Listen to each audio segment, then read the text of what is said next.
भारत के robin hood Sultana डाकू की कहानी पार्ट 1। यह कहानी जिम कॉर्बेट की किताब माई इंडिया के सुल्ताना अध्याय इंडियाज रॉबिन हुड पर आधारित है। सुल्ताना डाकू का नाम हम सभी जानते हैं। सुल्ताना डाकू भारतीय दंत कथाओं का पात्र बनकर अमर हो चुका है। सुल्ताना की किस्से पीढ़ी दर पीढ़ी सुनाए जाते रहे हैं। सुल्ताना की गरीबों के रहनुमा, उदार दिल, परोपकारी की छवि हर किसी को लुभाती रही है। सुल्ताना जिंदा रहते ही एक काल्पनिक हीरो बन चुका था। जनता उसे प्यार करती थी। सुल्ताना की खूबियों ने आम जनता ही नहीं, लेखकों, फिल्मकारों तक को प्रभावित किया। सुल्ताना पर न सिर्फ कई किताबें लिखी गई बल्कि कई भाषाओं की फिल्में भी बनी। हॉलीवुड तक में सुल्ताना के किरदार पर द लॉन्ग डेविल नाम की फिल्म बनी, जिसमें सुल्ताना का किरदार यूल ब्रेनर ने निभाया था। आज जानते हैं डकैत के रूप में अपना जीवन शुरू करने से लेकर गिरफ्तार होने तक की सुल्ताना की यात्रा के बारे में। सुल्ताना महंतू नाम की जाति से ताल्लुक रखता था। उसका ताल्लुक मुरादाबाद के हरथला गांव से बताया जाता है। इस जाति के लोगों को जयराम पैसा करार देकर नजीबाबाद के किले में कैद कर दिया गया था। बाद में यही नजीबाबाद सुल्ताना की कर्म भूमि बना। सुल्ताना अपनी जवान बीवी, छोटे बच्चे और सैकड़ों अन्य लोगों के साथ नजीबाबाद के किले में बंद था। इस कैद खाने की जिम्मेदारी साल्वेशन आर्मी के पास थी। कोई भी नवयुवक अपनी जिंदगी इस तरह कैद में जाया नहीं करना चाहेगा।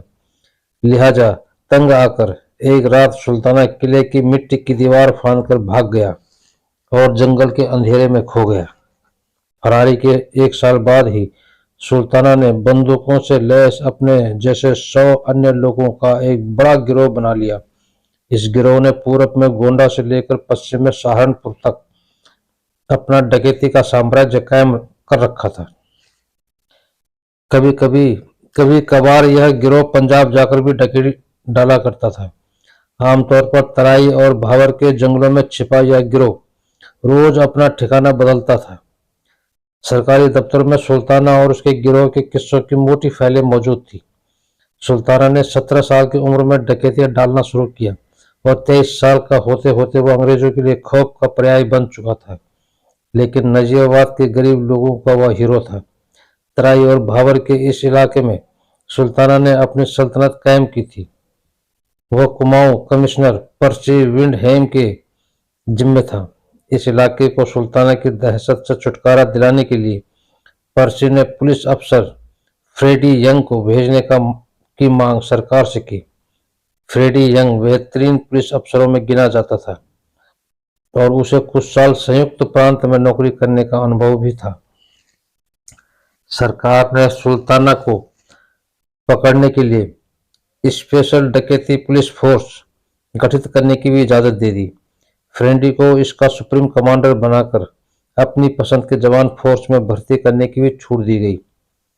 फ्रेंडी ने पुलिस फोर्स से बेहतरीन लोग अपने लिए चुने। सुल्ताना के सर पर हजारों रुपए का इनाम था, जिसे हासिल करना हर पुलिस अफसर का सपना था। सुल्ताना ने अपने दिमाग से पुलिस को चकमा दिया। इधर फ्रेंडी अपनी फोर्स में भर्ती कर रहा था और उधर सुल्ताना अपने गिरोह के साथ तराई और भाबर में डकैतियां डालने में व्यस्त था। फ्रेंडी ने सुल्ताना को पकड़ने की पहली कोशिश रामनगर के जंगलों में की। वन विभाग इस जंगल में पेड़ कटवा रहा था। इस काम में भारी तादाद में मजदूर लगे हुए थे। फ्रेंडी ने इन मजदूरों के ठेकेदार से कहा कि जंगल में एक रात नाच गाने और एक बड़ी दावत का इंतजाम करें और सुल्ताना को अपने गिरोह के साथ इस कार्यक्रम में आने का निमंत्रण दें। सुल्ताना ने खुशी से अपने गिरोह के साथ यह न्योता कबूल कर लिया, लेकिन सुल्ताना ने ठेकेदार के सामने यह शर्त रखी कि वे लोग पहले खाना खाएंगे और उसके बाद नाच देखेंगे। सुल्ताना ने कहा, भरे पेट नाच देखने से नाच का मजा दोगुना हो जाएगा। पुलिस और डकैत दोनों के भी पास भरपूर पैसा था और पैसों का इस्तेमाल दोनों जानकारी खरीदने में करते थे। डाकू पुलिस के इस खेल की भी पहले चाल खुफियागिरी का बंदोबस्त ही था। कहना गलत न होगा कि सुल्ताना इस मामले में फ्रेडी से बहुत बेहतर हालत में था। फ्रेडी मुखबिरों से मिलने वाली खबर के बदले सिर्फ इनाम दे सकता था, जबकि सुल्ताना अपने खिलाफ मुखबिरी करने वालों को सजा भी दे सकता था। जाहिर है कौन सुल्ताना से पंगा लेना चाहता। सुल्ताना गरीबों का हमदर्द था। असल गरीबी क्या होती है यह सुल्ताना से बेहतर कौन जान सकता था, इसलिए उसके दिल में गरीबों के लिए खास हमदर्दी थी। कहा जाता था कि सुल्ताना ने कभी न तो किसी गरीब को कोई नुकसान पहुंचाया था, न कभी किसी गरीब की मदद करने से वह पीछे हटा था। अपने गिरोह के लिए राशन खरीदने पर भी वह दुकानदार को 2 गुने दाम देता था।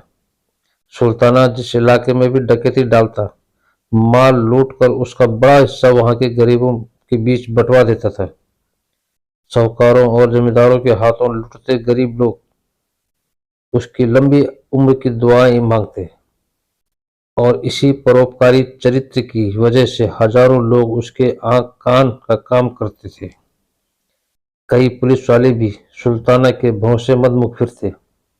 लिहाजा सुल्ताना जानता था कि नाच और दावत का न्योता ठेकेदार नहीं बल्कि फ्रेडी यंग का है। ठेकेदार मोटा आसामी था, तो उसने रामनगर काशीपुर के अपने दोस्तों को भी दावत में बुलवाया। इलाके के सबसे बेहतरीन नचनिया यहाँ नाचने के लिए बुलाए गए थे। उम्दा खाने और उससे भी ज्यादा पीने का इंतजाम था। ठेकेदार के दोस्त ठीक समय पर आए और खाने पीने का दौर शुरू हो गया। सुल्ताना को निपटाने की तैयारी भी। सभी मेहमान अपनी अपनी जात के झुंड बनाकर लालटेन की मध्यम रोशनी में बैठे थे। अलाव और लालटेन की मरियल रोशनी में एक दूसरे को पहचानना असंभव था। सुल्ताना के गिरोह ने मजे से दावत उड़ाई।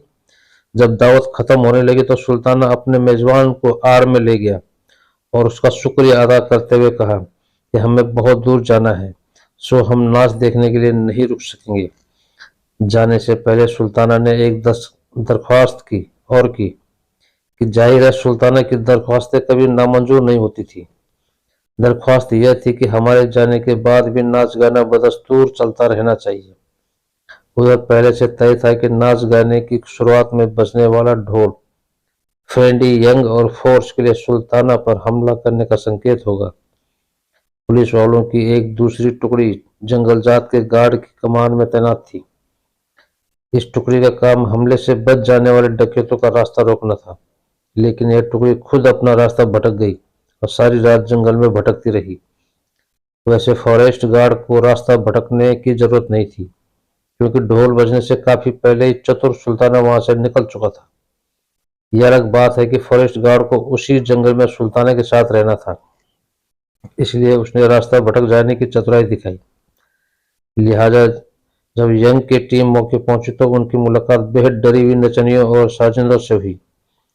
ठेकेदार के दोस्त कुछ नहीं समझ पा रहे थे।